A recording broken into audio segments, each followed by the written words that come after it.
because of tariffs, we're doing unbelievable. We're making more money than we ever have made. And by the way, we're going to take some of that tariff money that we made, just to get off the subject for a second. We're going to take some of that tariff money that we made. We're going to give it to our farmers. Mr. President, President Trump, I have a few questions real quick before I make a comment, please. And the first thing is, when will this money be specifically available for our farmers? What's the exact date? Secondly, does any of this money, is it a general fund, or is every farmer, regardless of the size of their farm, guaranteed money? Third question, will this money last them until the 2026 crop?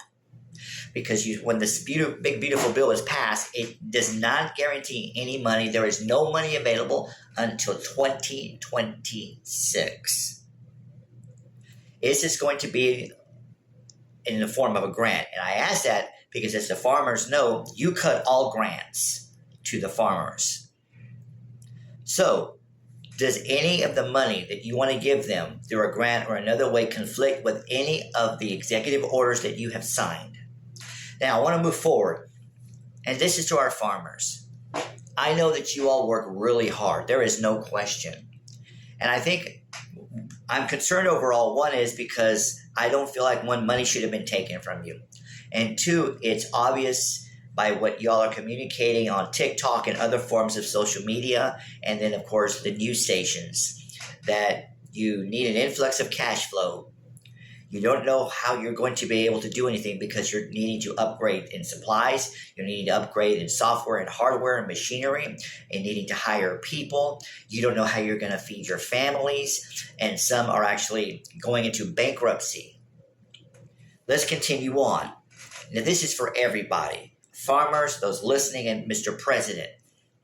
China is the number one consumer for our farmers. And that's why it matters to me that we have a good working relationship with China, because they fix so much of our economy. I think that it's unwise to rely on tariffs to try to solve a problem that can be dealt with relationship. They have been around so many hundreds of years as a country that things like this don't intimidate them. Let me give you all a good number.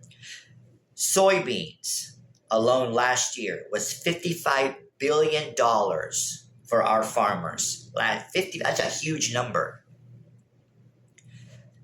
When we do tariffs, it affects our farmers to be able to sell to anyone, anywhere else in the world. And as soon as it goes down, they forecast, hey, here's how much we think we'll make this year compared to last year. Now they're in a place where they can't even forecast. Then they potash from Canada. What happens? As soon as you put the tariffs, that drops. So now it's like, well, we can't afford that, and we need to do things with the fertilizer. And so it causes unnecessary stress that should have never began in the first place.